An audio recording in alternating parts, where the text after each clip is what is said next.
a este castigo divino número 30 y quién sabe cuánto más. ¿Qué? ¿Ya saben por ahí qué número es? 30 y pico.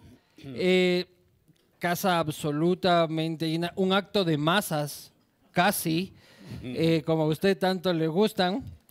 Y para nosotros es, primero tengo que hacer dos acotaciones, tengo que agradecer al Banco de Guayaquil por permitir este espacio y hay otro asunto antes del vino que usted me rechazó, cerveza Sinners, también que se une a apoyar el castigo divino y recordarles que esta cerveza ganó un premio mundial. Recién ganó el último Festival de la Cerveza Artesanal en Ecuador y ganó la medalla de oro para Ecuador en la Copa de las Cervezas de América frente a 1000 otras cervezas del mundo. Entonces vamos a probar qué tal está. Les recomiendo que probarán. Para entrar un poco ya en materia, para nosotros es un absoluto honor. Hemos venido tratando de concretar esta cita esta cita periodística, durante varios meses ya con el doctor Borja, que ha cruzado con actividades académicas del doctor en Harvard, actividades en Galápagos y un sinnúmero, una agenda apretadísima, pero por fin hemos logrado tenerlo aquí, por lo que pido un fuerte aplauso para el expresidente Borja. Muchas gracias. ¿Cómo está, doctor? Muy bien. También como usted aquí rodeado de tan buenos amigos. Full fan. Así es. Full fan. Y creo que la mayoría son mujeres, ¿verdad? Sí, hay una mayoría de mujeres, sí. ¿Siempre fue así con sus seguidores? ¿Siempre tuvo más seguidoras que seguidores? Tal vez sí. Tal vez sí. Mi mujer creía que sí. Porque yo he tenido entendido, doctor Borja, que los dotes de galán con respecto a su señora, digo, en su época de soltero, de galán de fina estampa quiteño, fueron conocidos a lo largo y ancho de la República, ¿o me equivoco? Eso dicen las malas lenguas, sí. ¿Cuáles eran los tips que usted podría dar para ser un caballero cotizado en el mercado femenino? Bueno, no sé, es difícil entender eso, pero he hecho de todo en la vida, especialmente en el deporte. Ahí hice muchas amistades. Yo jugué fútbol muchos años en un equipo que ya no existe, que era famoso en Quito, llamado El Crack. Entonces, en fútbol yo era centro derecha. Medio derecho. Pero la única vez que andaba por la derecha. Sí, eso iba a decir, pero en política soy de centro izquierda. Sí. Hice básquetbol, formé parte de un equipo que viajó a Cali a inaugurar el Coliseo Cerrado de esa ciudad. Uno de los compañeros de equipo era Osvaldo Arroyo, que poco después entró a Liga Deportiva Universitaria y fue sin duda el más grande basquetbolista de la historia ecuatoriana. Incluso en un sudamericano realizado aquí en Quito, él fue el que más puntos conquistó personalmente en el aro. Luego jugué tenis también. Pero ahí en Cali tuvo un levante. Sí. ¿No es cierto? Sí, sí, sí. ¿Cómo fue eso? Fue un terrible. enamoramiento, ni siquiera fue un levante. Eso fui a un sudamericano de tenis en representación del Ecuador. Éramos tres, era Eduardo Zuleta, el negro Zuleta de Guayaquil, Olvera, Miguel Olvera también de Guayaquil y yo fuimos al sudamericano de Cali. Y entonces allí conocí a una de las damas de compañía de la Miss Colombia, una mujer bellísima, y entonces me enamoré locamente. ¿Qué edad tenía usted? Yo tenía cerca de 18 años. Entonces me enamoré locamente de esta chica y un día al locutor de Radio Pacífico de Cali, que me llamaba a la tribuna, es decir, a la emisora para hacer comentarios sobre el tenis, porque yo en esos tiempos era también locutor de radio, HCJB en el último año de colegio. hacía el noticiario de las 5:30 de la mañana y vivía yo en el centro de Quito y tenía que levantarme a las 4 de la mañana para ir al noticiario de las 5:30 al trote, porque no había carros ni buses, y de allí al colegio. Bueno, entonces le digo al locutor, caramba, estoy apenadísimo, estoy enamorado de esta chica y ya me tengo que regresar a Quito pasado mañana. No, ¿Pero no. qué fue? ¿Flechazo así nomás de Sí. ojito o la Ya vamos a ir al fondo. a la- Y entonces el tipo me dice, yo voy a salir de vacaciones 15 días, reemplázame como locutor de Radio Pacífico de Cali. Entonces fue para mí una maravilla, me dieron una habitación en un hotel y me hice cargo de Radio Pacífico de Cali por 15 días. Pero ya los 15 días pasaron volando y regresé al Ecuador. Entonces, lo que hacía es, yo tenía una vieja motocicleta, entonces me iba a Cali, 18 horas de viaje. En moto. En moto.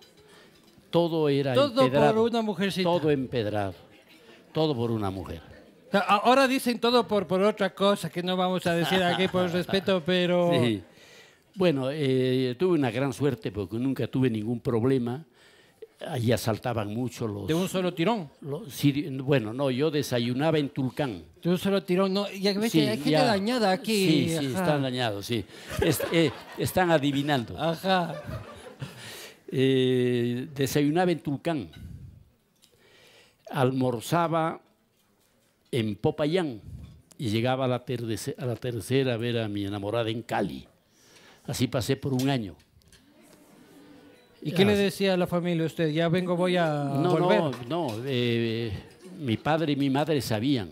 Claro, mamá se encomendaba a Dios porque ese tiempo asaltaban mucho en las carreteras de Colombia. Y entonces había que ir con cuidado, no ver carros estacionados por alguna parte porque podrían ser asaltantes. Pero tuve la mejor de las suertes. Nunca tuve el menor problema salvo la bajada de una llanta. Eso fue lo máximo que me pasó en un año de enamoramiento colombo-ecuatoriano. ¿Y por qué no se consumó ese amor? ¿Por qué se rompió la magia? Bueno, porque, claro, para la chica no era ni... Era de derecha.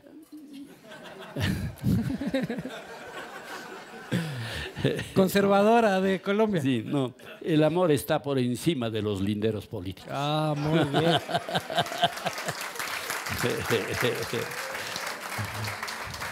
¿Por qué terminó esa relación? Terminó porque ya ella, claro, se cansó de verme una vez cada 15 días. ¿O asomó otro colombiano?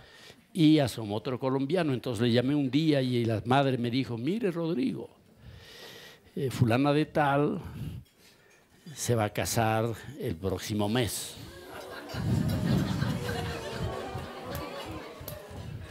Entonces tuve que cambiar de compañía. Forzado por los acontecimientos. Y en ese tiempo uno se enteraba así, no es nada de que esta le puso like en el Facebook a este, ni nada. No había nada de eso, pues no había celulares, nada. Pues, no Claro, había no, nada, imposible. nada. No había ninguna conexión, había que llamar por el teléfono antiguo. Pero se le rompió el corazón, doctor. Sí, se me rompió el corazón. Pero claro. usted también acá en Quito también ha de ver. Sí, tenía un plan B. Sí, también yo tenía un plan B, claro. Un poco para ir retrocediendo, no hay mucho orden cronológico, pero su infancia en esta zona del Cajas, medio limítrofe entre Pichincha e Imbabura, usted ahí se convirtió en tractorista. Sí. Ahí empezó su pasión por los motores y por la velocidad, ¿no? Así es, porque mi padre arrendaba una hacienda enorme ahí que pertenecía a una entidad social del Estado que se llamaba la Asistencia Pública. ¿Y habría cómo subarrendar bienes públicos? Claro, en ese tiempo se podía, porque... Ahora te cae Contraloría. Sí. No, pues esas fueron haciendas que pertenecieron a la Iglesia Católica y Alfaro, cuando se hizo cargo del poder, tomó todas esas haciendas que no estaban trabajadas, enormes, y entonces con ellas formó la Asistencia Pública y eran haciendas de arrendamiento. Entonces era el ingreso para la atención de sectores sociales. Entonces, claro, yo iba a las vacaciones, yo tenía en ese momento unos 12 años, Mi padre tenía un enorme tractor de orugas que parecía una locomotora. Y claro, a mí me apasionaba la cosa, entonces aprendí a manejar y salía a las 5 de la mañana de la casa, llegaba a las 6:30 a la loma, llevaba 2 ayudantes porque yo no tenía fuerza para dar manivela al tractor, no había todavía los modernos tractores con motores chinos de arranque, de cualquier parte. Es que ahora todo es Sí. chino, doctor, disculpa.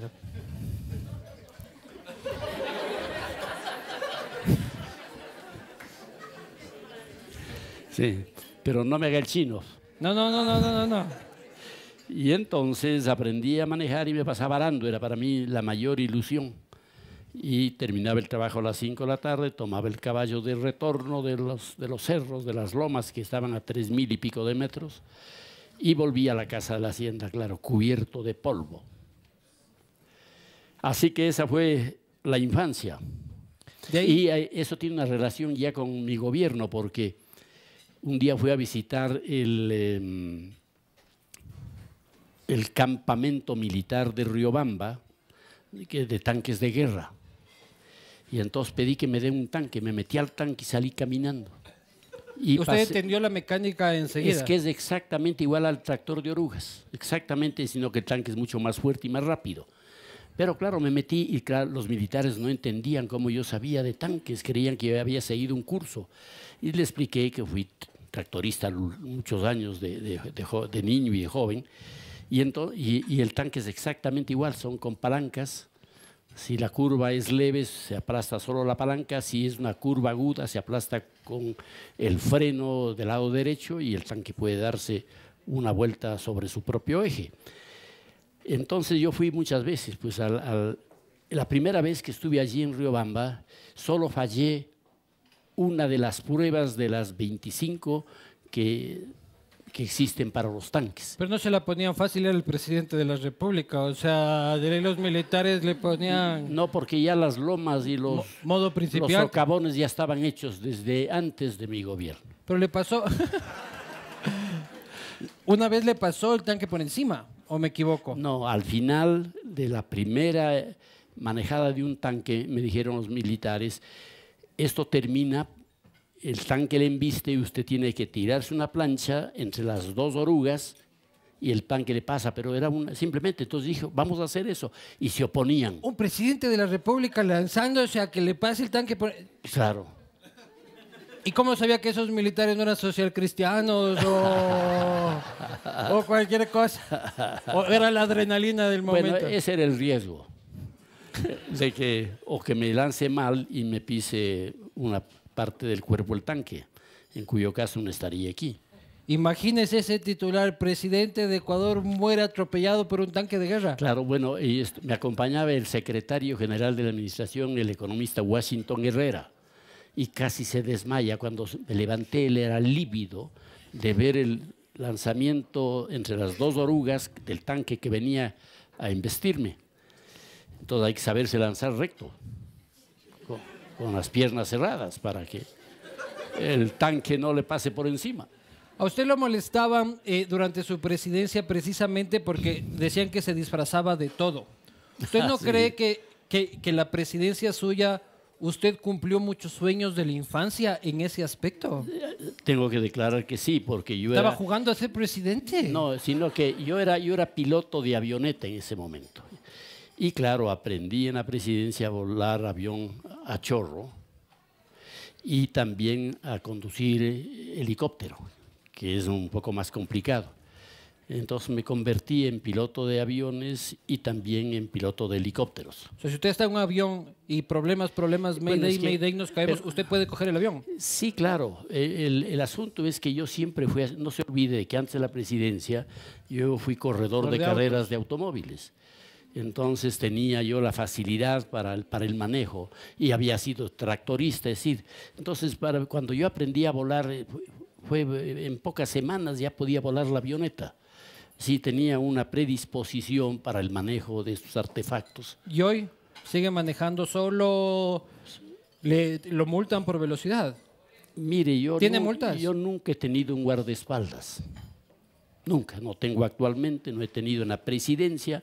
La primera orden que yo di al chofer de la presidencia, cuando íbamos del Palacio Legislativo, donde asumí el mando, al Palacio de Carondelet, en la Plaza Grande, la primera orden que di al chofer fue obedecer la luz roja del semáforo. Ahora pasan pisando. Y solamente una vez en 4 años desobedecí esa propia orden porque estuve en el Palacio, había invitado para hablar del problema territorial al presidente de Perú, Fujimori, y cuando estuve en el Palacio me llaman del aeropuerto que ya está aproximándose a Quito el presidente del Perú y yo tenía que recibirlo en el aeropuerto. Ahí sí entramos al carro con motocicletas y atropellamos a todo el mundo para llegar a tiempo al aeropuerto y recoger a Fujimori. Pero de gana, pues, invitado medio turro, nomás. O sea, se había que dejarlo esperando nomás. No, es una falta de cortesía. Y en los momentos... Además, aquí, dicho sea de paso, Fujimori fue uno de los únicos presidentes peruanos que reconoció que el protocolo de Río no era válido. Imagínense ustedes, cuando vino a Quito reconoció que no era válido y teníamos muy avanzadas las gestiones para someter el caso ecuatoriano-peruano al arbitraje del Papa Juan Pablo II.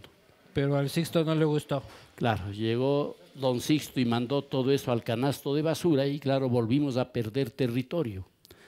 Pero ustedes de esos que todavía tienen el mapa así con las rayitas de... No. Y lo que ustedes no saben es que ese territorio ecuatoriano que se llamaba Tiwinza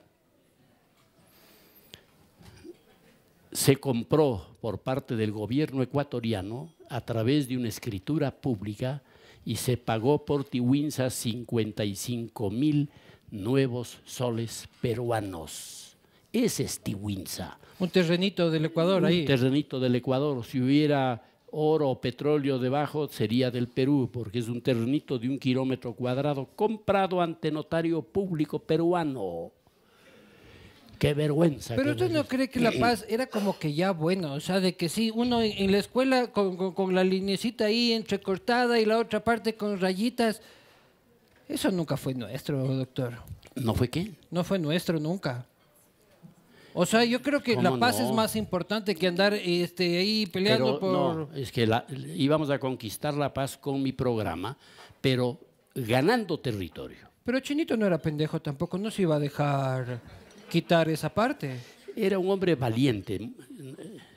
Era un hombre valiente Fujimori y asumió contra su propia Cancillería las conversaciones sobre el problema territorial. Pero está preso por la humanidad. La primera vez que un presidente habló sobre el tema fui en mi gobierno, porque la historia en las Naciones Unidas era que iban los presidentes a llorar el protocolo de Río, que es inválido, y se ponían a llorar y la gente abandonaba los asientos y entonces el presidente hablaba ante la sala vacía. Y en mi primera intervención en el Consejo, es decir, en la Asamblea General de las Naciones Unidas, yo propuse al Perú el arbitraje del Papa Juan Pablo II para que resuelva nuestro problema territorial entre dos pueblos mayoritariamente católicos, de tal manera que nadie hubiera protestado por el fallo del Papa. ¿Pero cómo hubiese venido el fallo? Mire, el encargado de redactar el fallo hubiera sido el cardenal Angelo Sodano, que en ese momento era el secretario de Estado del Vaticano. Este cardenal vive todavía, es un adorador del Ecuador, porque después de ordenarse de sacerdote... estaba amarrado, dice usted, ya ese fallo. No estaba amarrado, pero había una predisposición, pero déjeme terminar, porque Angelo Sodano, después de graduado de sacerdote, el primer destino que tuvo fue en Quito, como secretario de la Nunciatura. Entonces adoraba este país y él como secretario de Estado hubiera sido el encargado de redactar el fallo. Entonces ya se puede usted imaginar cómo nos hubiera favorecido. Eso se llama lobby hoy por hoy. No, lobby es hablar. Yo nunca hablé con Sodano. es la gestión previa al lobby. Ir a gestionar algo, ese es el lobby. Yo nunca hablé con Sodano, pero sabía el amor de este cardenal por el Ecuador. Ahora que escucho un teléfono prendido, está permitido tener el teléfono prendido en silencio, lógicamente, y pueden ponerlo en Facebook, en Twitter, en todo lo que sea con el hashtag Rodrigo el castigo está contigo. Entonces, denle absolutamente, solo pónganle en silencio. Verá que yo había notado el tema de Fujimori como temas extras, pero se nos ha colado. ¿A qué le tiene miedo el doctor Rodrigo Borja? ¿Le tiene miedo a la oscuridad y al encierro?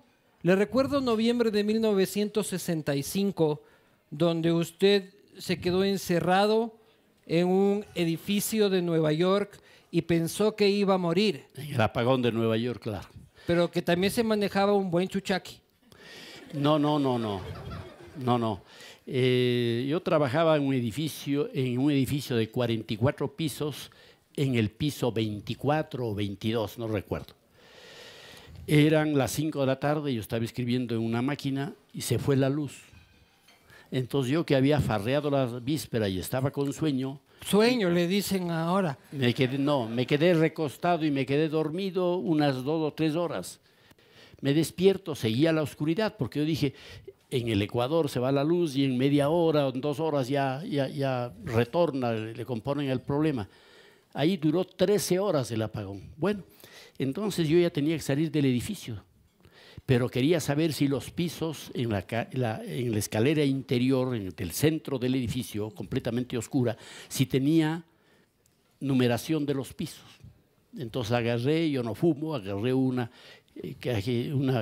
cajita de fósforos y me fui por la oscuridad del edificio, abrí la puerta para llegar a la escalera interior y sí tenía, felizmente, numeración los pisos. Pero usted no tenía suficientes fósforos. Sino que traté de regresar y ya no se abría, desde dentro de la escalera no se abría la puerta a mi oficina. Entonces me quedé encerrado, se me acabaron los 12 fósforos que tuve y me quedé en la oscuridad absoluta por varias horas. Entonces gritaba que me abran, open, y entonces la voz iba por el eco de los 44 pisos y nada. Entonces me quedé, es impresionante, cuando uno está en oscuridad total, llega un momento en que no sabe si está caminando al revés, es decir, caminando por el tumbado, se pierde el sentido de la gravitación. Es impresionante. Pero doctor Borja, la fiesta de la noche anterior, ¿qué había sido? Bueno, no. Fue con buena compañía. Ah, eso es lo que importa. Sí, pero yo nunca bebí. ¿Nunca bebió? Bebí muy poco, yo siempre bebí poco, en realidad. Bueno, en esas subidas y bajadas veo unos destellos de luz y yo creí que ya me estaba volviendo loco. Y entonces me acerco al destello de luz de una puerta, empecé a golpear y me abre la puerta. Era una coincidencia de que el portero del gran edificio se iba al baño por el hall y entonces la luz de la linterna es la que yo vi. Entonces se me iban las lágrimas de la ilusión de haber vuelto a la vida. Claro, y me fui corriendo por Nueva York en la noche y en medio del apagón era impresionante. Por ejemplo, las heladerías botaban los helados desleídos por la acera hasta la calle y se les caían los helados. Era impresionante. No había pasado nunca, es decir, un apagón en Nueva York. ¿Esa fue la vez que más miedo ha tenido en su vida? Esa fue sí. ¿Más que cuando tuvo que aterrizar de emergencia en Buenos Aires? Mucho más. Sí, eso de la oscuridad y fueron horas. Entonces yo era soltero y estaba preocupado, nadie me iba a encontrar. Nadie me iba a encontrar en ¿Y por qué tiene que ver lo de soltero? ¿A usted le preocupaba morir soltero? No, sino porque mi gran preocupación no era mi mujer en ese momento, porque yo era soltero, sino mis padres, que iban a perder a su hijo y saber que... El futuro de la patria también, doctor Borja. ¿Dónde quedó la patria? Ahí. Miedo a los temblores. Una vez Diego Kendo dijo que usted salió casi en pelotas del palacio por el miedo de un temblor. Le llamé al teléfono cuando yo venía de Manabí en avión, cuando había habido el temblor. Y en el aire no se siente el temblor. Sí. En el aire no se siente. Y entonces me enteré esto y le llamé al teléfono y llámele a Diego Kendo. Le mandé al carajo. Por teléfono, por la mentira. Y él me decía, no, es un periodista el que ha traído la noticia. Yo estaba volviendo de Puerto Viejo en el avión presidencial y no había sabido siquiera del temblor. Pero no le tiene miedo a los temblores. No, ¿El terremoto de dónde le cogió, doctor? Yo estaba en Boston, en la Universidad de Harvard. Y en Boston tampoco hay terremotos. No, ahí tampoco había. No, pero no les tengo miedos. Eso heredé a mi madre. Mi madre no se movía cuando había temblor. No se movía del asiento, o si estaba en la cama, de la cama no. Ni pone en Twitter, ni en redes sociales, usted no entro en eso. No. Los fantasmas. Abdalá Bucaram decía de que en el palacio le perseguía el fantasma de García Moreno. ¿Es verdad eso? ¿Usted no, qué fue? ¿Qué va a ser verdad? Fantasmas.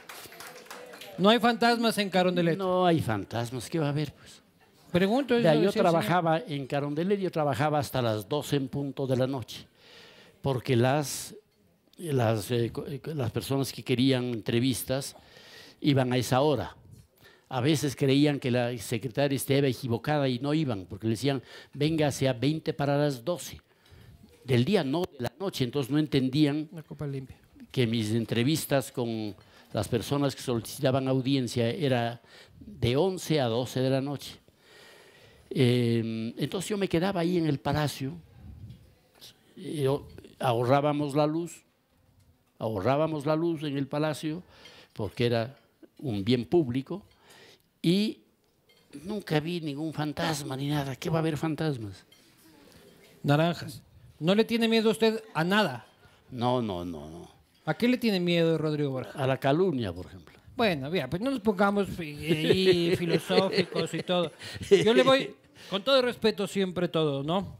¿Usted le tiene miedo a esto? ¿O a este caballero? Me es cara conocida. ¿Quién es?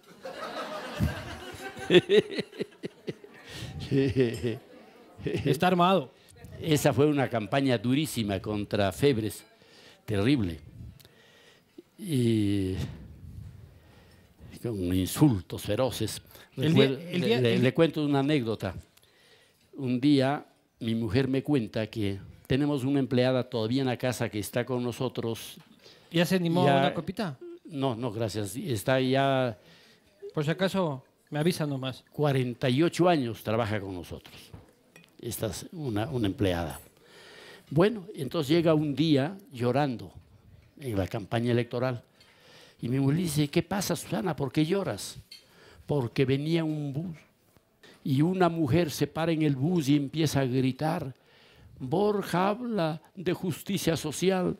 Cuando yo era empleada de su casa me mezquinaba un plato de comida para mi hijito, delante de todos los integrantes del bus. Entonces le escucha a Susana y sale adelante y dice, mentira. Yo soy la única empleada que ha tenido el doctor Borja, no ha habido ninguna empleada. Y casi se van a los golpes y viene así llorando a la casa. Pero después nos enteramos de que en esta campaña, en todos los buses se decía lo mismo. Había una mujer pagada. Usted tenía como 200 empleadas. Claro, entonces. sí, claro.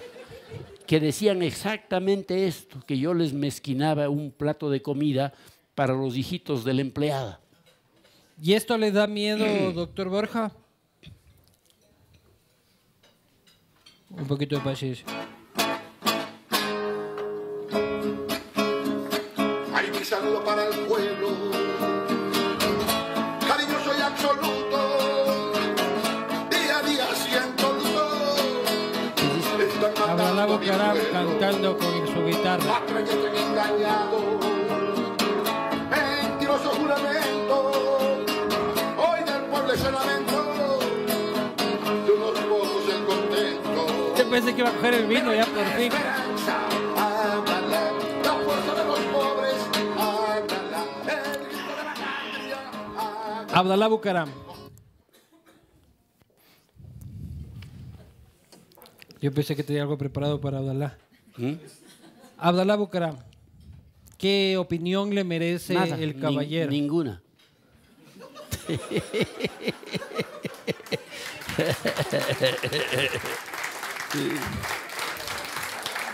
Usted es un hombre de discurso de masas, que le gusta a usted el discurso de masas. Incluso usted habla de un efecto narcótico del político en el discurso de masas.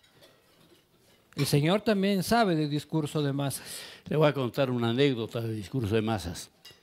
Discutíamos en el naciente Partido Izquierda Democrática dónde hacer la primera concentración multitudinaria. Entonces varios compañeros, entre esos Manuel Córdoba, ¿se acuerdan de Manuel Córdoba? Él decía en la Plaza del Teatro y yo sostenía que en San Francisco. Y los compañeros decían, pero por favor, Rodrigo, San Francisco solamente la llena el doctor Velasco Ibarra, ¿cómo vamos a ser ahí? Bueno, hicimos votación y gané por unos pocos votos, porque en Izquierda Democrática todo era por votación. Nada era el capricho de ningún líder suelo, sino por votación todas las decisiones. Gané la decisión y hicimos la concentración en San Francisco. No les abrumo con los detalles, pero cuando llegué ya la plaza estaba llena, casi no puedo entrar, yo que era el orador. Bueno. El anfitrión. El anfitrión. De todas maneras me llevaron por el aire encima de la multitud, llegué a la tribuna, di un discurso feroz.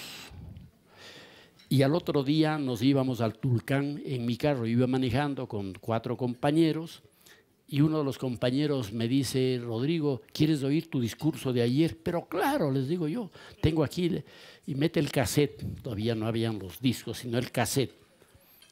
Y empiezo a oír mi discurso y sentí vergüenza de lo que había dicho. Es como ver el video de la farra de la noche anterior. Entonces ahí me di cuenta por primera vez que la masa llega a drogar o emborrachar al orador. Eso me pasó a mí. Entonces era una demagogia, una cosa de locos. Yo en la tribuna, claro, emborrachado, era como si hubiera tomado media botella de whisky. Ese era el efecto que da la masa al orador. ¿Mintió? ¿Producto de ese efecto narcótico? No, exageré. A veces hasta el histerismo, exageré las cosas. Y entonces ya me avergoncé cuando íbamos a Tulcán de escuchar mi discurso. Y entonces ya me puse en las próximas, porque para nosotros, como usted, aquí hay varios compañeros, ya la plaza de San Francisco quedó pequeña para Izquierda Democrática. Y tuvimos que trasladarnos a San Blas para las concentraciones, porque ya la plaza era pequeña. Se quedaban en Abenalcázar y en La Sucre, cantidad de gente que no podían entrar a San Francisco. Entonces hacíamos las concentraciones en San Blas, que era, claro, mucho más, debajo del monumento a Bolívar, ahí concentrábamos a las muchedumbres. Me equivoco, corríjame si es que me equivoco, por favor, pero en esa misma plaza de San Blas, ¿usted no ejecutó su primer acto terrorista? Tuvimos ahí un encuentro a bala. A bala. Ya, todo bien. Con los partidarios del doctor Velasco Ibarra, que quisieron tomarse el edificio que estaba en San Blas del Frente Democrático, de la campaña del Frente Democrático. Entonces terminó la cuestión del doctor Velasco, pero de aquí tengo una anécdota que le puedo contar. Terminó el discurso. La que se tumbó las antenas, esa es la que digo yo. Sí, y entonces se fue la multitud y un grupo de beligerantes quería, y ahí tuvimos que defender a tiros y soportar tiros. Al lado mío mataron, y creo que era de su apellido, Vivanco.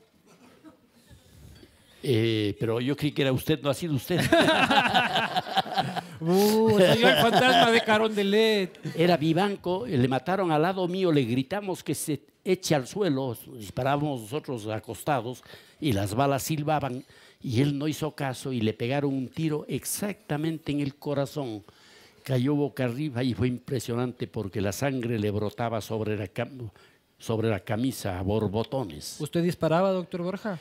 Bueno, yo soy un especialista en tiro al blanco. Es León una de mis también, aficiones. Es una de las aficiones. pero en ese momento usted estaba disparando. Claro, yo pegaba un sucre a 10 metros. Hay que disparar con 2 manos, ¿sabe? No así. Doctor sino Baja, le voy a hacer una pregunta con todo respeto.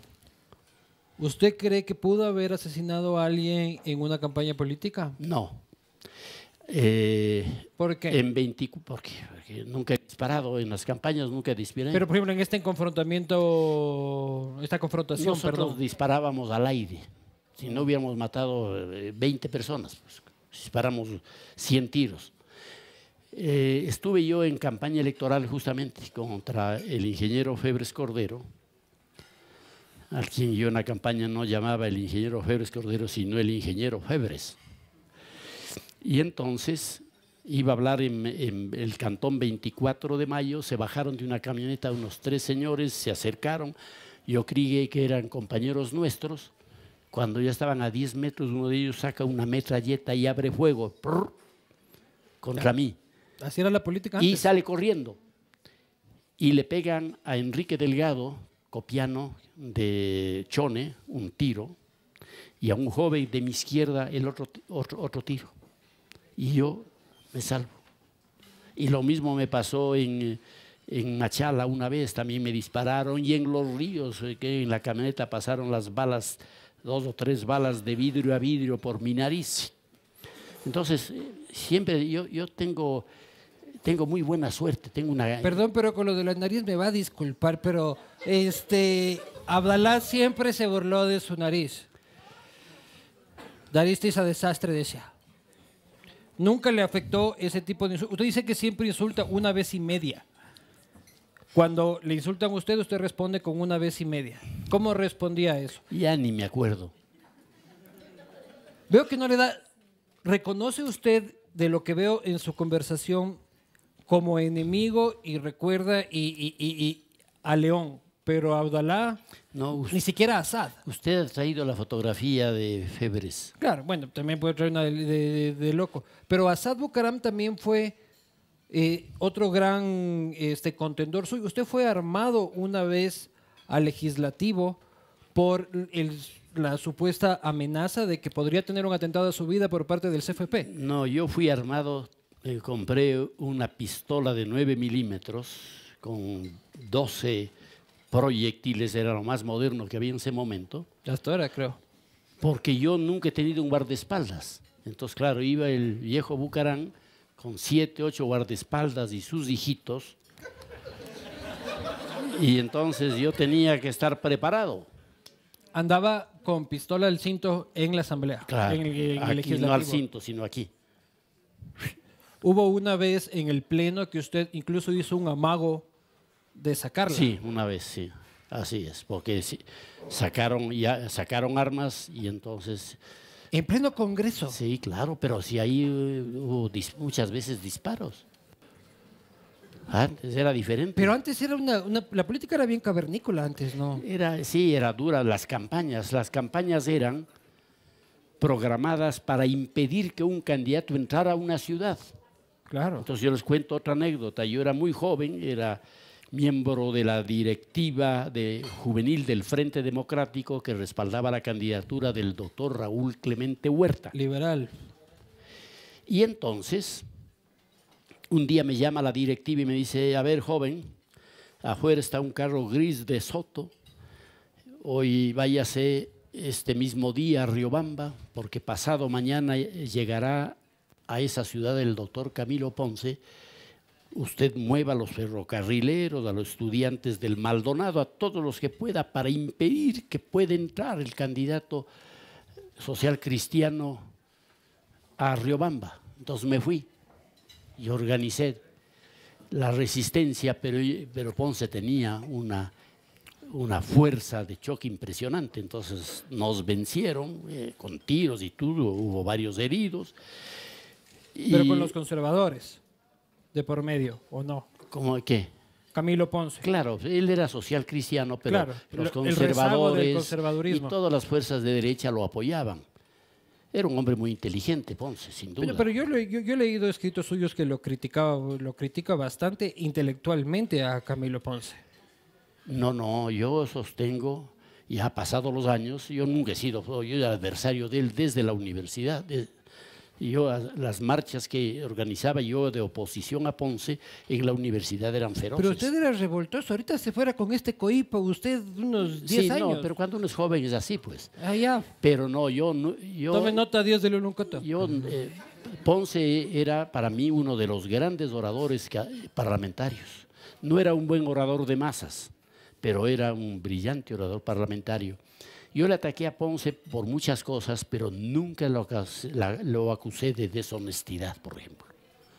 Entonces, Y tampoco a Velasco. A Velasco nunca lo atacó No, de deshonesto, tampoco. sino de dictador. exactamente. Y además, de varias otras Pero cosas. cuente la parte de que le tumbó la radiodifusión del evento de Velasco. Fue su primer acto terrorista, así empezamos Ese fue su vida único- delictiva. No es el primero, sino el único. El único. Sí, se nos ocurrió, llegaba el doctor Velasco Ibarra a Quito para inaugurar su campaña electoral.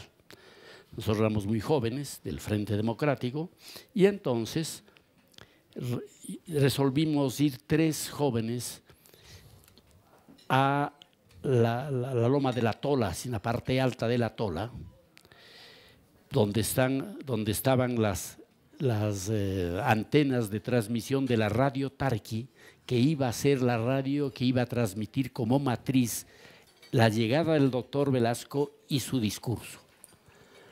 Entonces fuimos a las 3 de la mañana, yo con una pistola le desarmé al guardia, le quité la pistola de él. Es que si es que lo llevamos a tiempo real, doctor Borja, eso es de locos. No, pero ¿Cómo es que ha cambiado la política? porque había un guardia en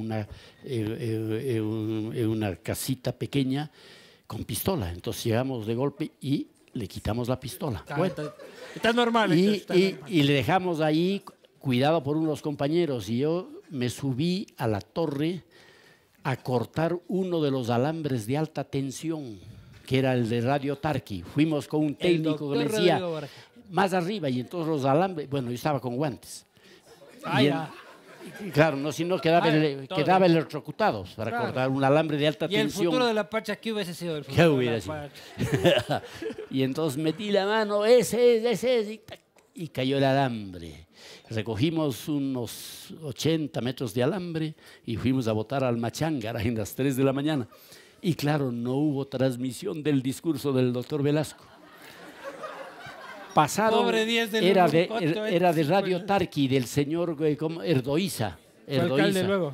Que fue alcalde. Bueno, pasan los años y un día a Paco Mancayo y a mí nos invita el señor Erdoiza a un cóctel porque eran 50 años de su emisora. Entonces fuimos con Paco Mancayo, me acuerdo. Y estamos charlando con el señor Erdoiza y le digo, ¿usted se acuerda que le cortaron las antenas de su emisora? ¿Cómo no? Pues me dice, fue un auto criminal. Ya. Y entonces, y le digo, ¿y quién fue el autor? Nunca se supo. Y aquí está presente. Sí. Y entonces le digo al señor Erdoiza, yo fui el autor. No, y empezó a gritar a la mujer, no me acuerdo cómo se llamaba. ¿Usted ya expresidente o presidente o qué? ¿En qué No, etapa? antes de Pero ya presidente. político. Claro, pero ya había fundado Izquierda Democrática y todo lo demás. Ni Bueno, cómo pelearse con usted. ya, y entonces le llama a la señora, ¿te acuerdas del atentado? Claro, pues el atentado. Y entonces, ¿quién crees que fue el autor? El doctor Borja le dice, casi se cae boca arriba la señora del susto. Y, Ahora por menos, mi doctor sí, Borja. ese fue el único acto Usted habla, terrorista de mi vida. usted habla de no tener enemigos, aunque en política, bueno, es muy difícil saber cuándo se habla de enemigos o cuándo no. Otto Arosemena, usted bailaba saltashpa. Con mi novia, sí. Con su novia. Mi actual mujer. Ay, ya, qué bueno que sea esa misma, pero...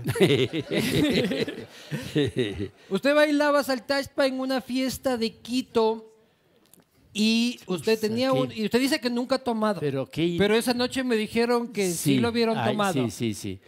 Pero ¿cómo sabe usted tantas cosas? Porque yo... Porque leo sus libros. Bueno, entonces sí, el alcalde era Pallares Aldumbide, Luis Pallares. Exactamente. Y nos invita a un cóctel a las 7 de la noche en la casa de él, que era una casa muy grande. Bueno, pero salimos, es que en esos tiempos, el 5 de diciembre, se bailaba en la calle.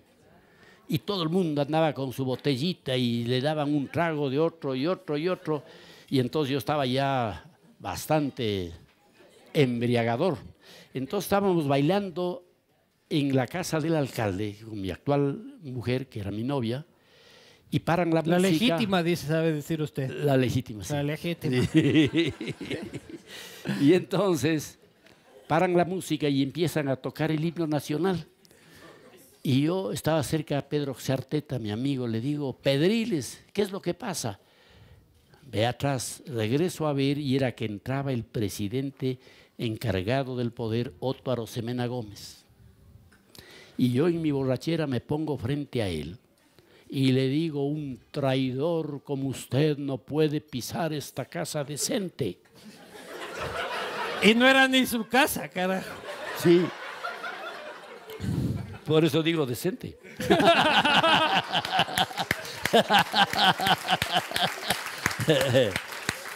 Y entonces, uno de los edecanes da un paso adelante para defender al presidente y yo en mi borrachera amago sacar la pistola que no tenía y meto así. Y nos quedamos parados, él con pistola real y yo sin nada. Papelitos. Bueno, el que salvó la situación era Luis Robles Plaza. No sé si se acuerdan de Luis Robles Plaza. Ya. Entonces él empezó a gritar, Rodrigo, Otto, por favor, cálmense, esto no puede ser, es fiesta de Quito, ni sé qué. Y yo iba a terminar mal, pues. Yo iba a terminar con un tiro del edecán que iba a defender, como era lógico, a su presidente. Y uno piensa que tiene chuchaquis morales luego, o sea, ¿qué hice anoche? Amagué que le iba a disparar al presidente, o sea, eso es chuchaqui moral. Sí. Me va a disculpar, doctor Borja. Bueno, yo tenía resentimiento con Otto Arosemena. Sí. Claro, porque antes de ser presidente, un día, a las 10 de la noche, claro, vivía con mis padres, yo era soltero, me llama al teléfono Arsenio Vivanco Neires, ¿pariente suyo? Mi abuelo. ¿Es su abuelo? Mi abuelo. Que bueno. Él me llama al teléfono.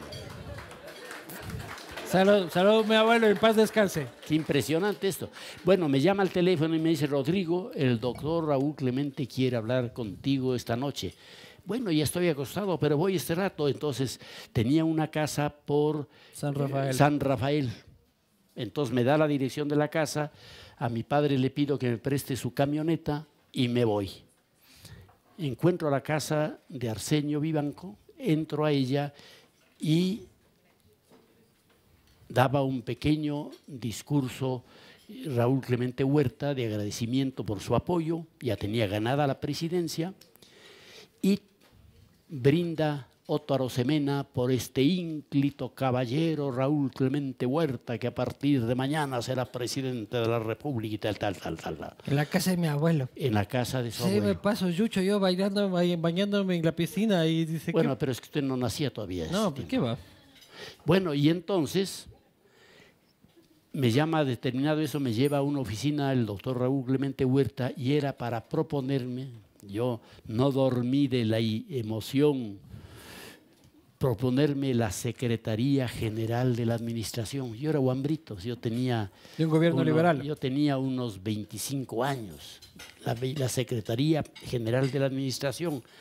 Regresé a la casa a la madrugada, respeté a mis padres, me ofrecen la secretaría, estaba ilusionadísimo. Bueno, viene el otro día la sesión de la Asamblea Constituyente y gana por 3 votos Otto Arosemena Gómez la presidencia, porque el contendor de Raúl Clemente Huerta era el doctor Camilo Ponce y tenía Huerta ganado, pero con los votos de Otto Arosemena. Y llega y sale elegido presidente Otto Arosemena, que la víspera brindaba por el ínclito varón Raúl Clemente. Entonces se merece esa actitud suya de yo tenía esta cosa adentro que me salieron con los tragos. Y ahí fue la cosa de traidor. Fue terrible. Usted ahí fue que dijo, nunca más bebo en política. Sí, esa fue una que, claro, ahí uno no podía dejar de beber porque venía un amigo. Antes fumaban en el Congreso, bebían en el Congreso. Es como esa época en la que yo no nací, que hasta fumaban en los aviones. Pero claro, yo solo veo así el cenicero en el avión viejo, así de digo que... ¿Cuándo fue esa época? Antes fumaban y bebían en todo lado, ¿no? Claro, no, los aviones había un sector, la parte de atrás del avión, para los fumadores, autorizados. ¿Usted nunca fumó? Yo nunca fumé. Nada. Nada, yo nunca fumé. Yo creo que esa es mi buena salud. ¿Qué edad cree que tengo yo? Yo tengo 81 años, pero todavía juego tenis y voleibol. ¿Todas las semanas? 3 veces a la semana. ¿Boli de los aniñados o ecuaboli? No, el ecuaboli. El ecuaboli. Yo soy volador. Volador. Entonces todavía es porque no haber fumado y haber bebido poco realmente. Comedor. Buen diente. No, mi mujer cree que como muy poco. Una vez usted robó helado de coco en una cumbre presidencial al vecino. ¿O me equivoco? No, sí. Pero... o sea, imagínate estar en un restaurante fino y robarle al de al lado. Ya está mal. No, pero... Ser un presidente de la República y estar en una cumbre y robarle el helado al de al lado y que se note... No, pero hay una perversa... manipulación de la prensa. Manipulación, sí, una perversa. Mire. Supercom. Estaba yo en La Habana. Entonces, me había invitado Fidel Castro. Entre paréntesis, cuando yo era estudiante formé una columna para ir a pelear en la Sierra Maestra. Y mi padre nos enseñaba a disparar con un viejo fusil. Y éramos 27. Y cuando faltaba... Ahí en el Cajas. ¿Ah? Ahí en el Cajas, en Sí. el norte. Ahí Y entonces, cuando faltaban ya 9 días para el viaje, vino la contraorden de que no hay suficientes fusiles en la Sierra Maestra y de que no vayamos. Nos quedamos llorando por no poder irnos. Entonces pasan los años, llega al poder, es decir, los meses, llega al poder Fidel Castro y me invita para conocerme y agradecerme por la columna para la Sierra Maestra. Entonces era una invitación para unas 8 o 10 personas en una pequeña mesa y había faltado el invitado de mi izquierda. Pero el mozo le servía los platos y le sacaba, le servía y le sacaba. Todo marchó normalmente hasta que vino el helado de coco. Entonces yo me comí rapidísimo, porque a mí en materia de tomar helados solamente me ganaba el escritor colombiano que acaba de morir. ¿Cuál de todos? ¿Ah? Gabriel García. No, el que murió hace poco. Refrésqueme. ¿Ah? Ya me voy a acordar. Bueno. Y entonces... Pero también tomador de jugo de tomate de árbol también usted. Claro, sí, para eso. Y entonces tomé rapidísimo el helado y como estaba, al lado no había nadie, pero estaba la copa de helado servidita, cambié. Y me tomé doble helado, pero yo creí que nadie se había dado cuenta. Pasan los años, llego a la presidencia, viene Fidel Castro a Quito, asiste a los actos, etcétera, etcétera, y al otro día mi mujer me dice, oye, no sé qué hacer, ¿sabes lo que te ha traído Fidel Castro regalo? Le digo, no tengo idea, deben ser puros, son famosos los puros cubanos.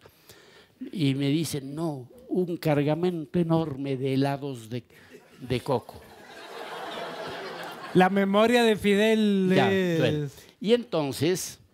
Al otro día había un almuerzo en la Cancillería con todos los 9 presidentes que vinieron a mi toma de posesión. Y entonces me acerco donde Fidel Castro a agradecerle por el helado. y me dice, chicos, yo sé que te gustan mucho los helados, pues porque un día te robaste el helado de tu vecino en una invitación que te hice a cenar. Él había visto que me robé y me trajo de regalo un cargamento de helados de coco. Usted entrenaba para... Que son riquísimos en La Habana, son fantásticos. Usted entrenaba para ir a luchar en la Sierra Maestra, amigo de Fidel. ¿Cree que eso funcionó a lo largo del tiempo? Viéndolo en retrospectiva, ¿esa revolución valió la pena? Bueno, eso es un largo... Esa pregunta me hizo una vez el presidente de los Estados Unidos en la Casa Blanca. Cuando jugaba tenis. Sí. Ya. El viejo Bush, no el nuevo Bush. El nuevo, el hijito, no. El viejo Bush. El hijito, chiquitito, Sí. pequeñito. Era un hombre inteligente, el viejo Bush. Y entonces, ahí discutimos este asunto. Y él creía que ya los días de Fidel Castro estaban próximos. Yo le dije, mire, presidente, él verá pasar por aquí unos 5 o 6 presidentes norteamericanos más. Y eso ha ocurrido. Pero le cuento una cosa. Mi amistad con Fidel no significa que yo sea comunista. Yo sé. Y ya, me acuerdo que él me dijo una vez lo siguiente. Me dijo, chico, tú que eres un joven progresista, ¿por qué no eres marxista? Lo sé. Entonces yo le dije, Fidel, es decir, no, todavía no se llama Fidel, sino comandante, y si la sociedad humana fuera compuesta de ángeles, yo sería marxista, porque el marxismo sería la mejor teoría política para una sociedad de ángeles altruistas, generosos, desinteresados, honestos. Pero no sirve para la sociedad humana. Lo entiendo, doctor. Y entonces, siempre que yo me encontraba con Fidel, me decía esto, me acuerdo lo que me dijiste, él tiene una memoria impresionante, Fidel Castro. Y entonces me dijo, me acuerdo que tú me dijiste esto y me dejaste pensando, me dijo. Pero claro, el marxismo serviría para una sociedad de otra clase de seres, no humanos. Doctor, usted es taurino, incluso fue empresario taurino con poco éxito en la Plaza Arenas alguna vez, pero me está toreando. No, mi papá era torero. Yo sí, no. Pero lo que quiero es de que me responda a esta pregunta. A la luz del tiempo, ¿la aventura cubana fue un fracaso? Mire. No me diga de que habló con Fidel en aquel tiempo, hoy por hoy. No. Si usted está en los pantalones de la gente pobre, no fue un fracaso. Si usted se va al Guasmo de Guayaquil o a los barrios populares pobres de cualquier ciudad, Quito incluida, y ve cómo vive esa gente de pobreza, cómo no puede. Yo hice el desayuno escolar por eso en mi gobierno, porque los chiquitos iban a la escuela, los chiquitos pobres, sin alimentación. Entonces se dormían en las clases y pero no ahí entendían. me está haciendo la Verónica. No, ya voy a ir al punto. Entonces dábamos a 1.200.000 niños desayuno, que era un almuerzo en realidad. Y claro, iban con alimento a las escuelas y podían entender lo que decían los profesores.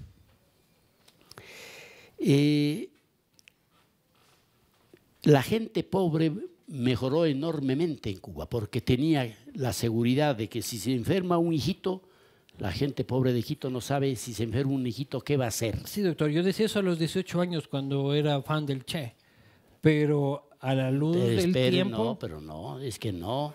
A la luz, estamos hablando a la luz del tiempo. Bueno, entonces, para la gente pobre en Cuba, ¿qué tiene? Seguridad de que si tiene enfermedad un hijo, hay un hospital. Sabe que no le va a faltar comida. Sabe que no le va a faltar escuela y educación. Eso por muchos años fue una bendición para la gente. Su frase era progreso en libertad. Perdón. Sí. Pues no, ¿Hay libertad ahí? No hay, por eso no soy marxista, pues. Yo no soy comunista, justamente porque yo creo el cambio social con libertad y con respeto a los derechos humanos. Entonces, mi diferencia con los líderes marxistas. ¿En el caso venezolano? ¿Qué opina de hoy por hoy en Venezuela? Usted me dijo que estaba retirado de la política ecuatoriana, no Chus. de la venezolana. No, sí. Entonces vamos a preguntarle qué dice de la Pero hablar sobre Venezuela es hablar sobre la política ecuatoriana. Ah, usted encuentra las similitudes. Yo no he sido No, y no. he respetado el pacto. Por eso no voy a afrontar el tema, porque estoy 15 años retirado de la vida política. Si yo doy una opinión y alguien me contesta, Te responde una vez y media. tengo que responderle. Y entonces estaría de regreso a la política. Pero una explicación. Yo me retiré de la política para escribir mi enciclopedia de la política. Renuncié a la pasión política por la pasión por escribir. Mi enciclopedia tiene este momento 10.100 páginas. Es la única enciclopedia en el mundo escrita por una sola persona y no por un equipo de 200 o más investigadores. Y de acceso gratuito en Internet. Y de acceso gratuito en Internet. Hoy leeremos la fórmula. Mírenlo aquí a ver si lo podemos poner. El último mes entraron a mi enciclopedia en Internet 780.000 personas alrededor del mundo. Si yo hubiera cobrado 10 centavos por entrar, que es lo que me decían en México, pero cobre, doctor, 10, 20 centavos. Si hubiera cobrado 10 centavos, hubiera tenido un sueldo mensual de $780.000. De 78.000 mensuales. Eso hubiera sido mi ingreso si cobraba 10 centavos por entrar a mi enciclopedia en Internet. Sobre su enciclopedia, que es un documento importantísimo para las ciencias sociales de Iberoamérica. Por ejemplo, usted tiene ahí metida la palabra caretuco. Esa es una enciclopedia política que se precie, tiene que tener caretuco. O si no, desarróllenle un significado a caretuco. No quiero entrar a la política. Pero si es que caretuco no es de ahora, es de toda la vida, mi doctor. Hay palabras como caretuco, gordito rosa, sicario de tinta, que usted fue sicario de tinta en HCJB, momias cocteleras de Iván. ¿Qué otras palabras faltan en la enciclopedia? Pelucón. ¿Qué No, otra? pelucón sí hay en mi enciclopedia. ¿Y qué quiere decir ese pelucón? Ese fue un invento chileno. Entonces, a los liberales hace 100 años les llamaban en Chile a los liberales pipiolos, los pipiolos, y pelucones a los conservadores. Les llamaban pelucones por los viejos pelucones de la nobleza europea. Tenían esos pelos largos, esas postizas cabelleras. Entonces eran los pelucones, pero ese es un invento chileno, pelucones y pipiolos. Incluso se escribió un libro que se llama Pipiolos y Pelucones, es el título del libro, en Chile. Doctor Borja, vamos a ir un poco a las preguntas de la gente, porque ya nos va consumiendo el tiempo, pero me queda una cosita puntual, nostalgia del poder.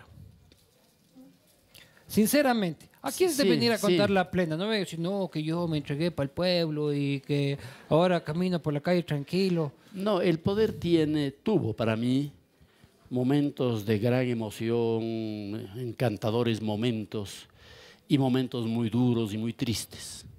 Porque yo goberné con un petróleo a $9 el barril. Entonces no había dinero para nada. Mi sueldo como presidente del Ecuador no llegaba a $400. Ahora sí le están pagando. En el equivalente. Yo tengo un retiro, sí. Sí, pero sí le están pagando puntual. Sí, por eso he ya, podido qué bueno. escribir mi enciclopedia. Porque todo el mundo dice que no están pagando Porque puntual. si yo no hubiera tenido el retiro del Estado, hubiera tenido que abrir mi despacho de abogado. No, el sueldo, Y no el sueldo de hubiera podido expresidente. escribir mi enciclopedia por 24 años entre 12 y 14 horas diarias. Pero el sueldo de expresidente sí le está llegando Sí, puntual. sí, no es sueldo, sino es Bueno, lo que bueno, sea. es una pensión, Claro. pensión como de jubilación. Porque en el sector Y público muchos entonces- dicen que no. Perdón, siga. Sí, así que yo estoy contento de no haber cobrado un centavo para que puedan Pero no hay entrar que los ahora estudiantes pobres de América Latina a mi enciclopedia. Y la forma de entrar es www. El resto una sola palabra unida. ¿Cómo? enciclopediadelapolítica.org y nada más. Les repito, www. Anoten, caramba. Una sola palabra en minúsculas, ¿no? enciclopediadelapolítica.org. He trabajado en este libro exactamente 24 años, entre 2 y 14 horas por día, hasta las 12 en punto de la noche. Ya mi mujer, Carmen, creía que yo estaba listo para el sanatorio, porque me invitaba un amigo a almorzar, yo me excusaba, pero ¿por qué te excusas? Pierdo 4 horas de trabajo, contestaba. Y entonces ya Y no es la primera vez que van a decir que usted ha estado loco, porque cuando perdió las primeras elecciones fue a Madrid y dijeron que estaba loco, ¿se acuerda? Me acuerdo. Hay una larga historia. Me va a permitir Sí, a mí... que estaba en un sanatorio, decían. En un sanatorio, sí, decía. pero eran los, claro, Claro, esos eran adversarios políticos. Los febres corderistas decían que yo estoy en un sanatorio. Hicieron un cóctel en Guayaquil. Vino una chica muy guapa, que era amiga mía, ecuatoriana, que era la conductora de un programa muy escuchado en España. Una mujer estupenda, inteligentísima, a la que yo conocí desde años atrás, cuando teníamos 18 años y ella tenía como 16, ya nos conocimos. Bueno, pasan los años y le contratan en el gobierno del ingeniero para que dé las vueltas en los cócteles que organizaban y digan, en rato de eso de la conversación, decían, ¿y qué saben de Rodrigo? Todos los tipos decían, ¿qué Rodrigo? Rodrigo Borja. ¿Pero qué pasa con Borja? Está en un sanatorio en Madrid, en el sanatorio de la Virgen de ni sé qué en Madrid, porque empezó a dar discursos solitos en las calles, hasta que le metieron en el sanatorio. Llegó al castigo divino. Era un viaje largo que yo hice por Portugal, de ahí fui a España, de ahí a Alemania y de ahí a Bulgaria a dar conferencias. Entonces estuve un mes y una semana ausente. Las islas griegas también le faltan. También las islas griegas, sí. Pero ahí no fue para conferencias, sino de paseo. Ahí está. Y entonces ahí corrió la voz. Cómo he hecho los deberes. No, ahí corrió la voz de que yo estaba loco. Entonces cuando llegué al país me acuerdo que toda la radio y la televisión estaba en el aeropuerto a recibirme. Y entonces les digo a los periodistas, miren señores, no estoy loco, señores periodistas. Si estuviera loco, ¿por qué lo negara? Y entonces, claro, los periodistas salieron impresionados de mi locura y pues ya. Doctor Borja, me voy a permitir un abuso en cuanto a la nostalgia del poder. Yo le he traído yo cuando era chiquitito y yo me tenía que disfrazar en las fiestas de disfraces, Sí. no me disfrazaba ni de astronauta ni de nada, sino me disfrazaba de presidente de la República. Seguramente usted era presidente de la República. Entonces, en la nostalgia que usted debe traer, le traje mi banda de guagua, tiene 20 años y se la vamos a poner aquí en el Castigo Divino como presidente de la República porque han pasado 25 años. Desde que usted no se pone una de estas. Sí. Es el segundo expresidente que se sienta aquí, el otro fue Lucio, pero al otro no le puede preguntar qué hizo con la banda porque como corrió para el helicóptero, ¿cómo decirle qué hiciste con la banda? No, le vamos a poner... No. ¿No? No. Entonces, Eso es muy sagrado. ¿usted tiene su banda? Yo tengo mi banda. ¿Dónde sí. está? En mi casa. ¿En qué? ¿Ahí botada en un cajón o qué? No, ahí está guardadita. Uno se lleva la banda. ¿Qué nomás se lleva uno de Carondelet? De Carondelet se lleva la banda y los buenos recuerdos. Ya va con esa parte. Entonces me niega la banda.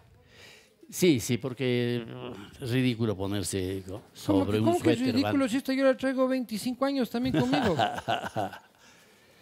Después ya se pondrá la otra usted, cuando pase el tiempo. No. A ver, entonces choleada mi pobre banda. Preguntas del pueblo. Respuestas cortas. Porque son... ¿Qué sintió en el debate televisado contra León Febres Cordero? ¿Siente que perdió? El asesor de Febres me dijo que yo gané votos en el debate.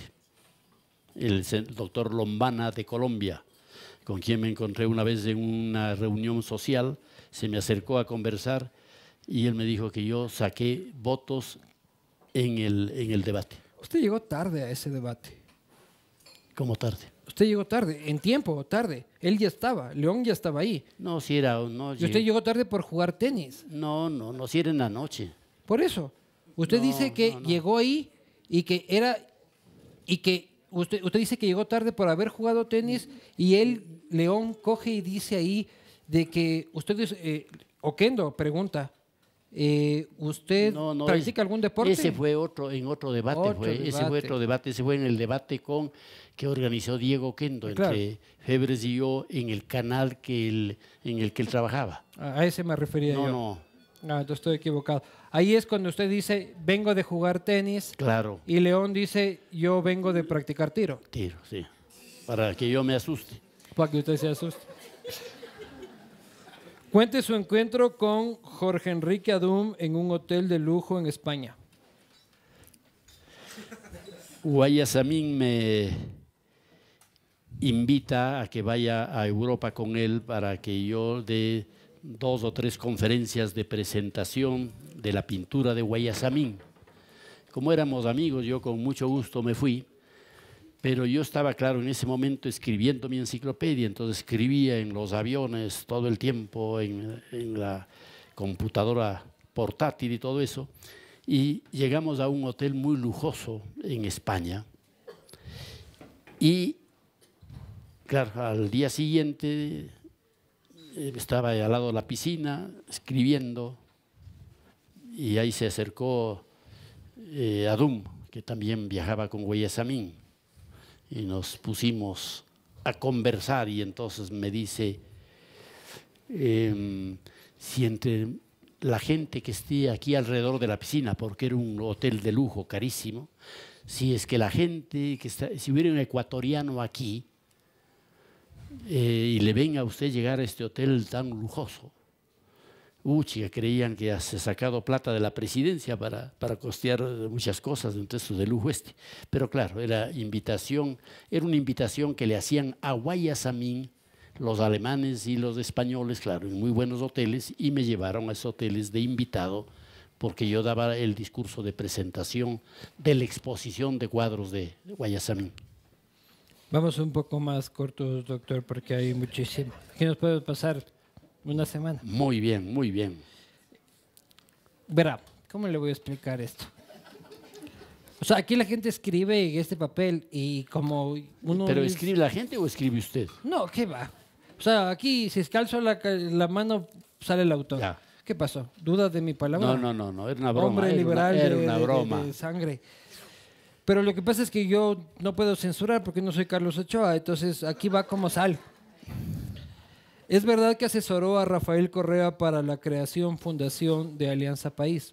No, No lo hago yo. Yo no le conocía al economista Correa. Nunca le he conocido antes de ¿Nunca? la presidencia. No, En la vida le había topado. Nunca lo ha visto. Físicamente. no. ¿No? Yo tampoco. ¿Quién es este man? ¿Ah? ¿Cómo? ¿De qué hablamos? O sea, no le conozco yo tampoco. La frase, la lucha continúa, nació tras reconocer la derrota de una elección presidencial, eslogan que después fue parte de una victoria. Hablamos con usted sobre el tema hace unos minutos, sí. Ese eslogan se nos ocurrió cuando después de perder la campaña contra el ingeniero Febres, recorrí nuevamente todo el país para agradecer el voto de la gente en aquella movilización electoral. Entonces, allí nació esto. De la lucha continua. De la lucha continua, sí. Es el pueblo el que habla aquí, doctor. Bueno, ¿Cuál de los precandidatos para el 2017 cree usted que sería el que salvaría al Ecuador de esta postración? Esa palabra dice. ya eso así contesto y doy Mi opinión sobre un candidato, he vuelto a la vida política. Pero Paquito es buen tipo, no es amigo suyo. ¿Paco Moncayo? Claro. Claro que es De amigo. Paquito dije, usted dice Sí, Paco sí. Moncayo. Claro. Es amigo, sí, claro. Siga.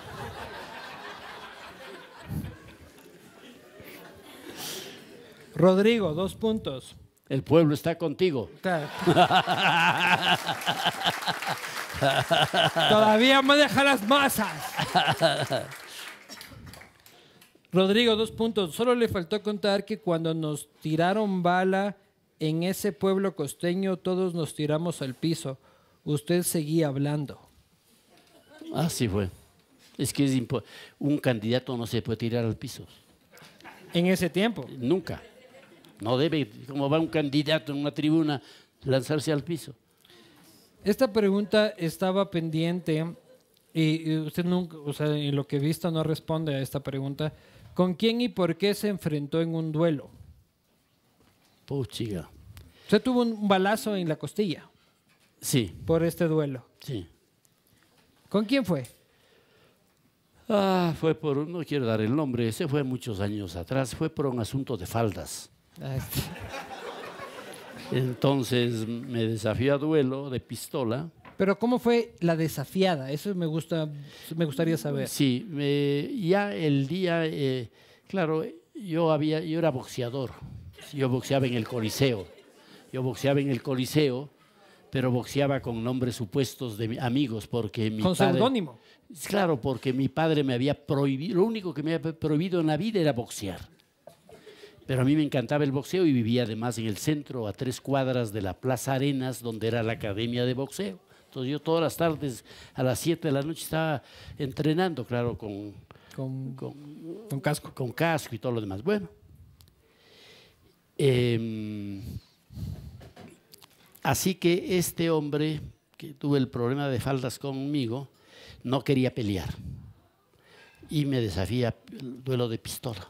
Entonces Pero así con guante y cachetazo o como se ve en las películas. No, a la criolla. Entonces, ¿Cómo era la criolla? ya Eso la que quiero criolla. saber. Entonces me decía, quiere batirse a duelo, es la única solución. Le digo, muy bien. Entonces me dice, yo ya tengo estaba con un señor, este va a ser mi padrino. Nombre usted padrino. Entonces nombré a mi amigo Pedro José Arteta, él fue el padrino. Y entonces, bueno, llegó el día del ¿Es como duelo. el manager de la matanza o qué? No. Y entonces nos fuimos de espalda, teníamos que dar 15 pasos y después del paso 15 dar la vuelta y disparar. ¿Qué edad tenía usted? Yo tenía unos 30 años, más o menos, Como de mi edad ahora. de su edad. Bueno, Dando bala por ahí por la vida. y entonces ocurre que este hombre me dispara al paso 14, no al 15. Y cuando me doy la vuelta, me pega un tiro aquí. Y felizmente eran balas de 22 milímetros, bala U pequeña. Bueno. Y entonces le digo, Pedro José, me muero. Me brotaba sangre, estaba chorreando sangre. Entonces, bueno, terminó el duelo y me lleva a la clínica y llora. Pero yo era bañado en sangre. Y él se llevó a la chica. La chica no estaba en el duelo. Pues. La chica fue causa del duelo, pero no estaba en el duelo. Pero no se estaban jugando la chica tampoco. ¿Ah? O sea, no es de que la chica se iba con el que ganaba el duelo. Es que así es que yo veo en las películas del oeste. No. Y entonces llego a la clínica Llora y el doctor Ballesteros me atiende. Y le digo, doctor, es en el pulmón, la bala, el pulmón siento ahí. Y eran puros nervios míos. Y él empieza a sonreírse. Y le digo, ¿por qué se ríe, doctor? Y me dice, mire, joven, tiene la suerte de que el tiro se le quedó en la clavícula. Entonces me sacaron el proyectil como sacar un diente con una tenaza de la clavícula. Pero botaba sangre que daba miedo. Y entonces volví a la vida. Pues, ahí. Yo creí que estaba ahí con tiro en el pulmón, sentía nerviosamente. Se ha ido en moto a Cali por una mujer, se ha dado bala por una mujer. Dios mío, usted sí es el Romeo criollo, carajo. Cuéntenos de su presencia en la posesión del presidente Rafael Correa. Recibí una invitación y fui.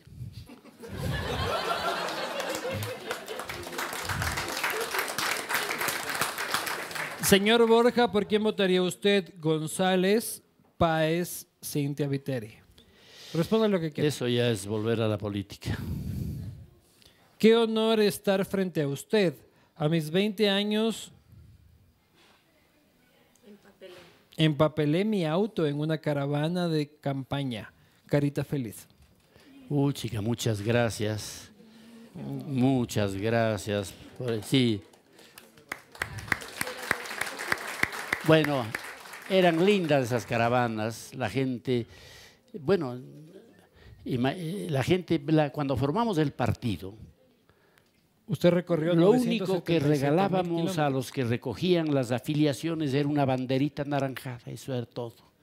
Entonces en los barrios populares, en Chimbacay, en San Roque, salían las abuelitas, las madres. Hasta que llegó la independencia una vez. A afiliar a todos los que pasaban. Entonces recogimos centenares de miles de firmas. Nosotros teníamos 600,000 afiliados en ese momento, registrados en computadora, en el edificio del partido. Doctor, cuando llegó a la independencia y le preguntó al pueblo qué es lo que quiere el pueblo, ¿qué le respondieron? La independencia. La independencia, sí. Entre Pichincha y Esmeraldas. Sí, sí, sí. Que usted fue. ¿Qué es lo que quiere el pueblo? Y el pueblo le respondió, queremos chompas. Sí, eso fue así. Así fue. Sí, queremos chompas. Es que es cierto candidato, que ustedes ya se imaginan quién es, y regalaban chompas para traerles a la candidatura, chompas con el color amarillo, me parece que era.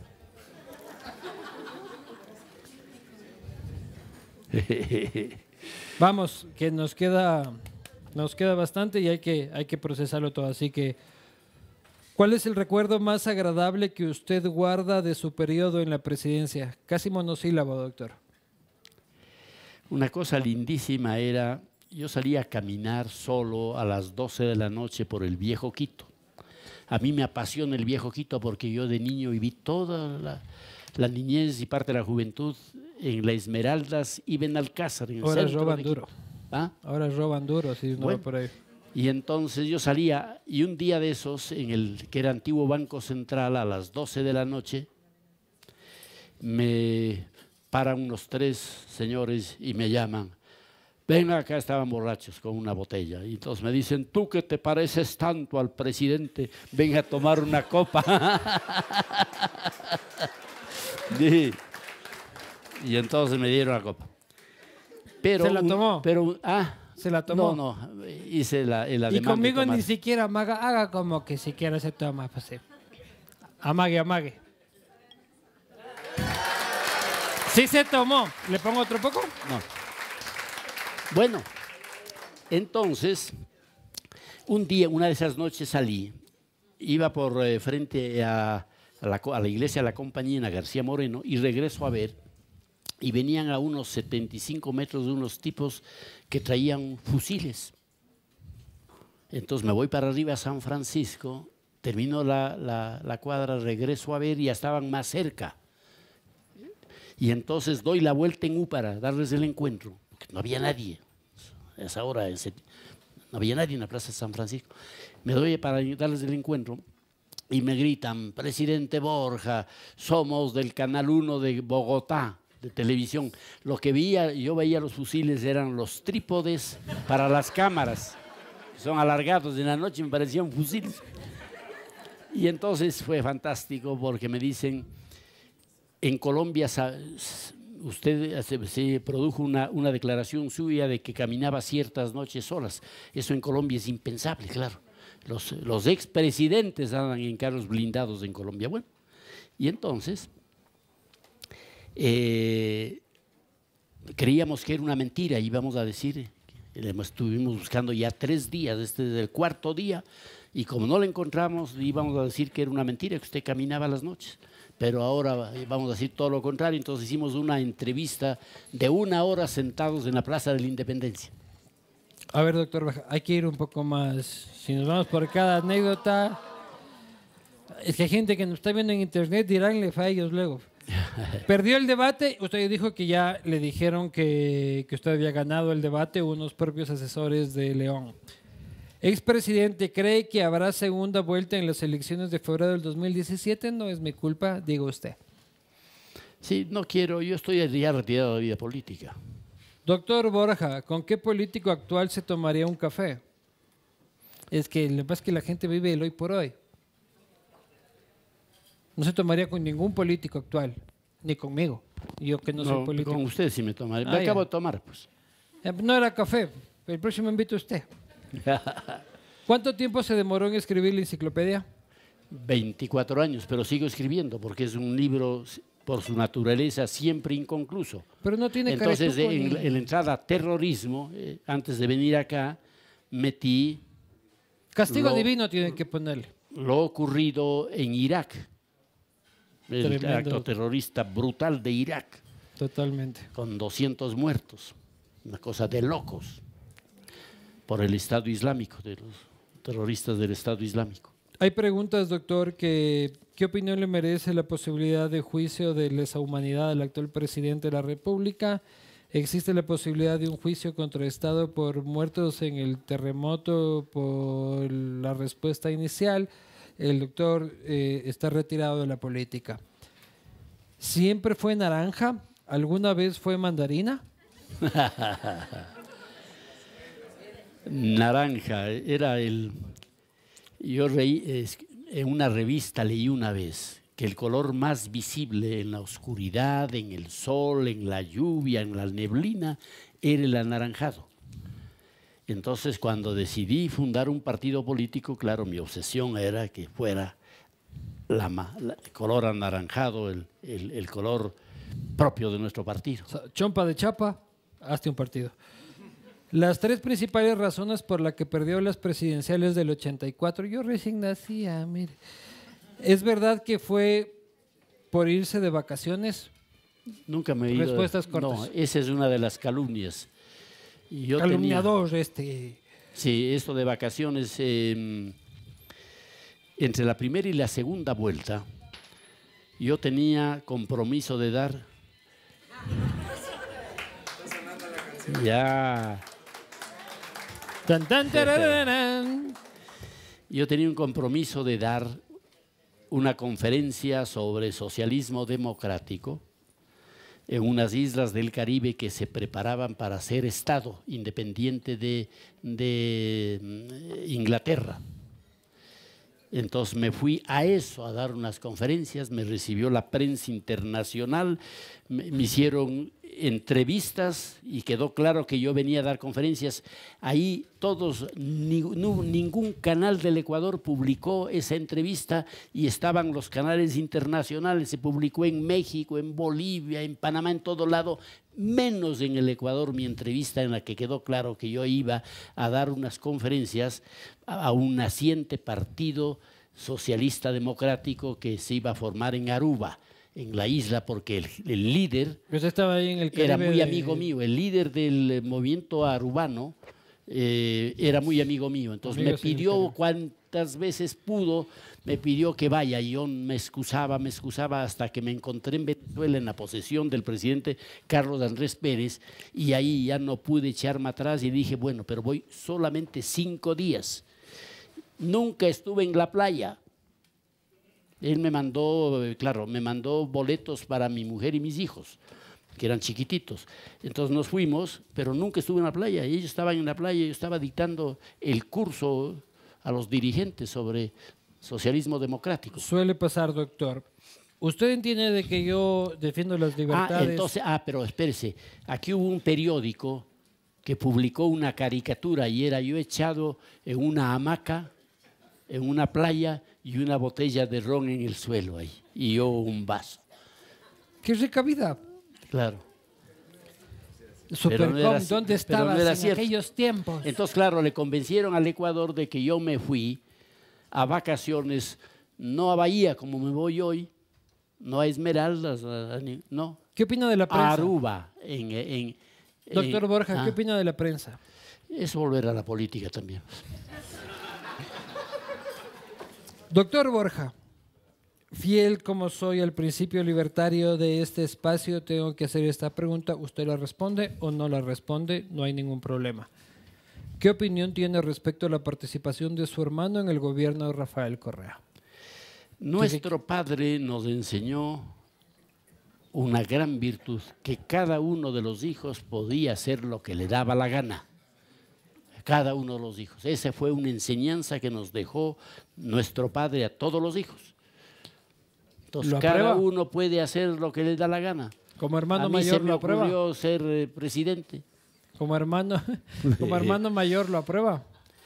Eso ya es un juicio de valor, que no, porque yo no soy juez de mi hermano, ni él es juez mío. Cada uno hace lo que le da la gana y toma la decisión.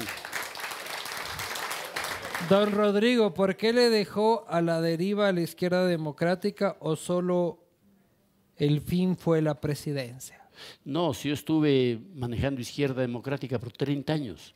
Manejando, no que era un equipo que súper participativo, que sí. no era yo. Yo estuve manejando. Sí, pero, no, pero es que era presidente. Al comienzo era director y después se llamaba presidente. Raúl Vaca no tuvo que haber asumido el liderazgo que usted dejaba. No, él también fue líder del partido por, me parece, 4 años, claro. ¿Usted hincha de qué equipo es? Yo, del Aucas. No había esa bronca con Raúl Vaca porque el liguista de toda la vida. Era un hombre sumamente inteligente, muy brillante y un gran orador. Por eso yo pedí al partido que le designaran como el candidato a la vicepresidencia en mi primera campaña electoral. Y era un gran orador. Solo digo, la política de antes era política. Lo que se ve ahora es una vergüenza. Gracias por su presidencia. Doctor Borja, creo que es más un comentario. Muchas gracias. ¿Qué opinión le merece la política moderna? Bueno, en el mundo hay una crisis de liderazgo. No hay sino que ver alrededor del mundo, inclusive Europa. Fíjense lo que acaba de pasar en Inglaterra, es una crisis de liderazgo. Yo tuve la suerte de conocer a los grandes líderes europeos de mi tiempo. Yo era amigo de todos, por eso vino acá François Mitterrand o Mario Suárez, el presidente, y además ellos presentaron mi enciclopedia en Europa. Todos esos grandes presidentes, grandes líderes, éramos muy amigos, pero eran gentes brillantes. Hoy ya no hay ninguno de esos. Fíjense, el de España es un hombre de una mediocridad completa. Rajoy, el francés, otro mediocre. Todos son, es impresionante. Antes había que escuchar los discursos de esos hombres. Eran hombres cultos, bien formados. De los que gobiernan el mundo hoy por hoy, tomando desde Barack Obama, Bachelet, ¿a cuál usted respeta intelectualmente? Con el respeto que merecen esas naciones, ¿no? Sí, tal vez a la gobernante de Alemania. Merkel. Merkel, esa es una mujer pero esa inteligente. Es conservadora. Se le está perdiendo a la izquierda. Usted doctor. me estaba hablando no de la ideología, sino de la inteligencia. ¿Qué inteligencia respeta? Me dice usted. Y yo digo que en medio de la tontería general en los liderazgos políticos, yo respeto a una mujer que no es como los viejos líderes, no es como Willy Brandt, por ejemplo. Yo tuve una gran amistad con Willy Brandt. Incluso en las reuniones del Internacional Socialista, siempre Willy Brandt me pedía que yo dicte una conferencia entre los 4.000 delegados del mundo entero. Entonces, conocí a Willy Brandt, claro, la actual no le llega a lo que es Willy Brandt, pero comparado con la mediocridad de los otros, sobresale. La Merkel. Doctor Borja, usted cumplió años hace 3 semanas. Exactamente. ¿Cuántos años cumplió? Acabo de decirlo, 81. ¿A usted le gustan los carritos? ¿Los qué? Los carros. Sí, claro. Le traje una piñata para que usted reviente la piñata en su cumpleaños. Es de Cars. Es de Cars. Y ya le traen el palito. Aquí le vamos a ampliar. Y quiero que todos aplaudamos al doctor Rodrigo Borja y celebremos su cumpleaños con una piñata de Cars. Está llena de caramelos. Muchas gracias. A ver, Tiene que darle suave. Suave nomás. O sea, hasta que Pero, se ¿y rompa, mi ¿y doctor. qué tiene adentro? Caramelos, ¿qué más va a tener? No, no hay nada que moje, ¿no? No hay nada Porque que aquí moje, están a los menos que compañeros. lastime a las muchachas.